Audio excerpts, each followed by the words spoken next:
and Kathrina. Mencias. We're colleagues at Northwest Center in Seattle. We provide employment services as a part of the King County School to Work program.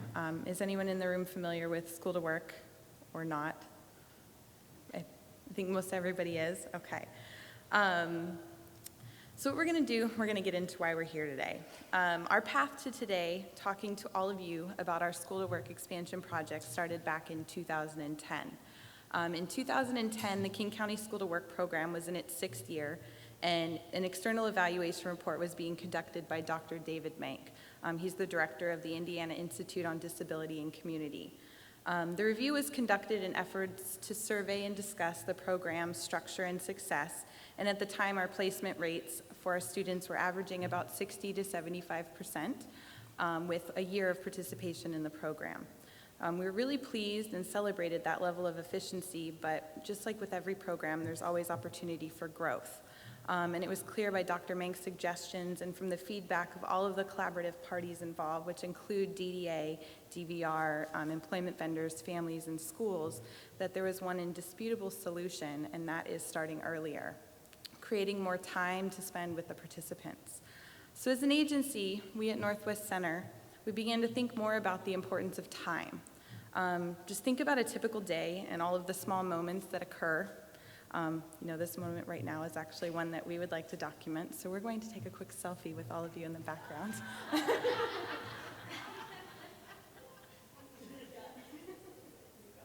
Okay. Thank you for that. We really remember the moments that make an impact. Time is something that's valued yet manages to fly by. The past holds all of our favorite moments, and the future holds the excitement of things to come, all of our dreams. A favorite moment of mine that occurred not that long ago was while I was visiting in Arizona for the first time. I was enjoying the landscape and exploring and doing all the fun touristy stuff that we do when we visit new places. While I was walking around, I noticed a small exhibit of Native American arts and crafts, and I've always had a drawn to their culture, their traditions, the music and the art, especially dream catchers. There's something about their shape, the intricate construction, and the way that they move that really fascinates me. But it wasn't really until I read and learned more about the legend behind them that I realized that they have a deeper significance and relate to the work that we do each day. In the legend, long, long ago, a tribal elder was sitting on a mountaintop and had a vision. And in his vision, Iktomi, the great trickster and seeker of wisdom, appeared to him in a vision in the form of a spider. As the spider spoke to the man on top of the mountain, he picked up the elder's willow hoop and it had feathers and other offerings sitting with it, and he began to weave a web. He spoke about the cycles of life, how we begin our lives as infants, transition through childhood and into adulthood, and ultimately go back to old age where we are taken care of, completing the cycle. At this point, I really began to make connections to the message of the cycles of life and transition services, thinking about what an obstacle transition can be for all of us, especially the young adults that we support each day. The legend of the dream catcher speaks to the idea that in each time of life there are many forces of good, some for good, some are bad. If you listen to the forces for good, they'll steer you in the right direction. I feel like the dream catcher is truly a visual representation of the work that we do each day in transition employment services. There's a willow hoop, which is the foundation for our project and the families we work with, that it equals trust.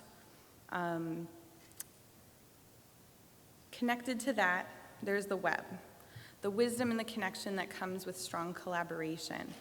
And then the circle in the center of the web, which really represents person-centered approach and self-determination. Dream catchers should truly be made with a person's unique imprint. With all of these elements in place, we are able to catch the dream job. For some of us, the dream is something we stumble upon that ignites a passion and we're able to run with. My career, for instance, I have a degree in painting, so this field is totally unrelated. And for a lot of the students that we support and your loved ones, it's something that needs a vision and support and a lot of time to discover. So with hearing that call for more time in order to better support and discover the vision of the young adults that we work with, our agency, Northwest Center, decided to self-fund and start a School to Work expansion project.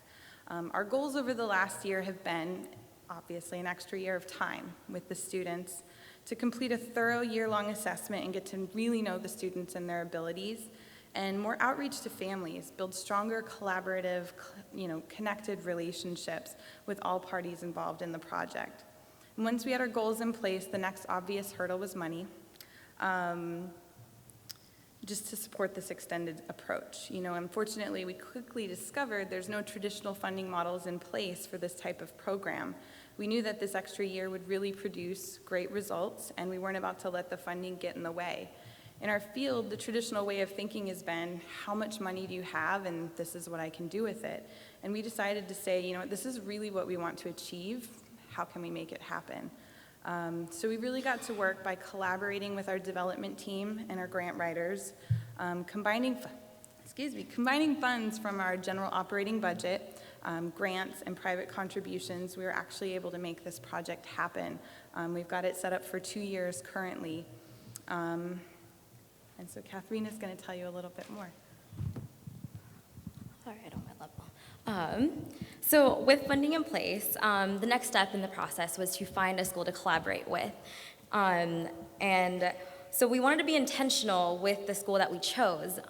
We wanted a school that was small enough so we could provide quality services, and a school whose leaders were champions for employment, supported employment. During this search, we had a few potential partners, but the school that stood out to us the most was the Academy for Community Transition in Issaquah, Washington, which is about 30 minutes away from Seattle. During the 2013-2014 school year, they had about six students in the last year of transition, and we were thinking that's perfect. We could split the 6 and have each work with 3 students. So they had a small cohort, which is exactly what we were looking for. Next, we looked at their objective, and they were truly champions for supported employment. They had they were led by a certified teacher with years of experience in the program in the district. They had a career specialist whose job was to develop various internship sites in the community, a vocational specialist to work on skill building with the students, and several job coaches to provide the support for the students out in the community. They really made an effort to build the students' resumes and promote their independence in the community. So clearly, we saw that they had similar goals and a similar desire to see our students succeed. So we developed an agreement with them and began working with expansion students in the summer of 2013. By starting in the summer of 2013, we were able to begin discovery in the vocational assessment 12 months earlier than the traditional school-to-work model. We broke down the way we provided services so we could have more time to really get to know the students and what their abilities were. This left us with their last year transition to fully focus on job development and placement. By being able to do a year-long discovery and the vocational assessment, we're able to provide summer internships and experiences for the students who chose to participate, increase the number of vocational experiences they were able to access in the community with one-to-one support, and it also allowed us to help further develop the necessary skills they needed to reach meaningful and individualized employment goals. We're also able to connect with the parents and provide them with the appropriate education and resources that were necessary to enroll into school-to-work services. So we went into this last year with anticipation of getting to know 6 students as much as we could, and by the end, we found that we were able to build a stronger foundation of trust, collaboration, and self-determination for 3 of the students who were not on a pathway that included employment. So, to your left, this is Jasmine. Jasmine is 19 years old, and she's got a contagious laugh and a smile that brightens up the room, and she's always wearing something pink. Before the expansion project, Jasmine's teachers told us that employment wasn't really the track that her mom thought would be appropriate for Jasmine because of the lack of trust she had in various service providers from past experiences and a lack of awareness of the resources that were available to her. Her thoughts were, how do I know you're going to work with my daughter and with her best interests in mind and that we can trust you? So for Jasmine and her mom, time really was of the essence. So real fast, let's go back to the traditional school-to-work model. Students and families and employment vendors really only have the first few months within a 9 to 12-month span of working together to actually get to know each other. Now, as an employment consultant, imagine having to split that time with 4, 5, 6 other students. Let's think about this. This is really enough time to get to know the student and their families to build that trust. According to a father who was at a school-to-work collaboration meeting in Washington, 10 hours a month of service and FaceTime during the school to work year was not enough time to get to know his son, who is nonverbal, and gain a solid understanding of who he was and what his skills and abilities were. So like this father and son, time to build a strong foundation of trust was going to be fundamental for to reach positive employment outcomes for Jasmine. So in efforts to develop that foundation, we reached out to Jasmine's mom and explained to her the goals of the expansion project and made ourselves available for questions or resources they needed help with. I communicated with Jasmine's mom about, our work with Jasmine out in the community at her internship sites and our work with her one-on-one. Things we learned about her, like her processing time of about 10 minutes and how she seemed to learn best, and the simple things that we got to know about her, like her love and fascination of dogs, which is something that has formed into kind of an avenue that we want to explore for employment with her. I was able to show Jasmine's mom we were dedicated and making a real investment in her daughter. By the end of this year, Jasmine, her mom, and I were able to develop a relationship with a common goal of taking our best ideas for Jasmine and putting them into action. And she is now officially signed as a school to work student. Sorry. So next we have Spencer. Spencer is a skilled and intelligent young man. He loves dinosaurs and sings his heart away to the soundtrack of Frozen. Spencer experiences a high level of autism, which results in aggressive behaviors, which these aggressive behaviors have limited the nature of his IEP and his vocational goals. It seemed that Spencer was defined by his behaviors, and it seemed as if he was not the focus of the school, but rather his actions. Like many parents, employment, purpose, success were things Spencer's parents wished for him, but they didn't know what his options were or if this really was a realistic option because of his aggressive behaviors. Melanie and I thought, why not? There's no good reason for us to not help them and explore employment for Spencer. So throughout our extra year with Spencer, we began investigating. We began connecting with his primary teacher, who is not part of the ACT staff, his unique needs specialists, his in-home care providers, his parents, and we looked at different approach styles and techniques in past documents, including the IEPs and behavior plans, and began spending time with Spencer to continue to establish that trust and make ourselves part of his weekly routine. With our time, we're also able to attend training specifically with Spencer in mind and connect with others in the field with the goal of learning how to provide services and how to apply the best practices to support individuals with high support needs.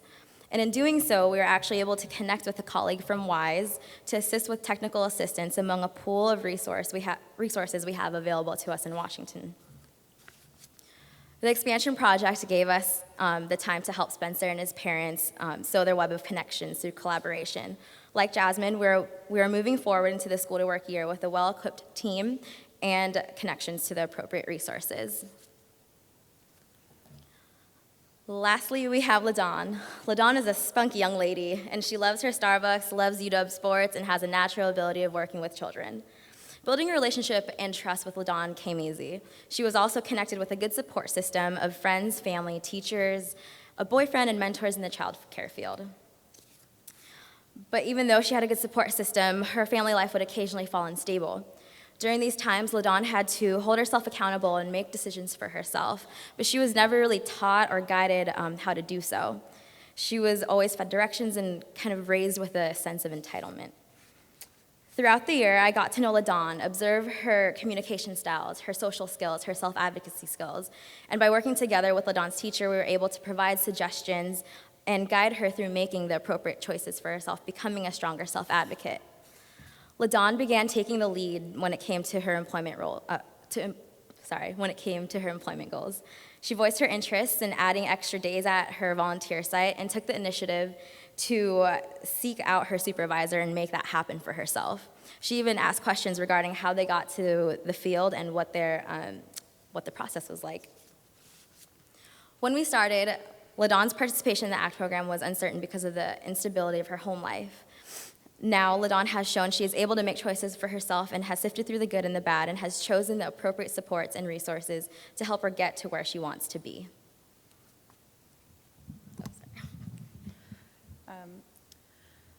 So all three of these students experienced significant barriers to employment. And when Kathrina and I met them a year ago, they were not on a pathway that included participating in school to work or a job by the time they graduated from school. We're proud to say that because of the extra time that we've had due to the expansion project, they're all now enrolled in school to work and have a plan to move forward starting next week with developing employment for them. So I want to give this to take with you today. It's from Chief Seattle. Humankind is not woven the web of life. We are but one thread within it. Whatever we do to the web, we do to ourselves. All things are bound together, and all things connect. We have made time to make more meaningful connections. The expansion project is another thread that we've woven into the lives of the students that we support, a small step towards increasing positive transition outcomes.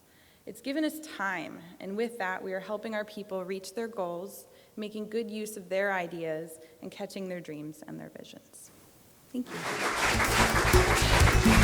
you.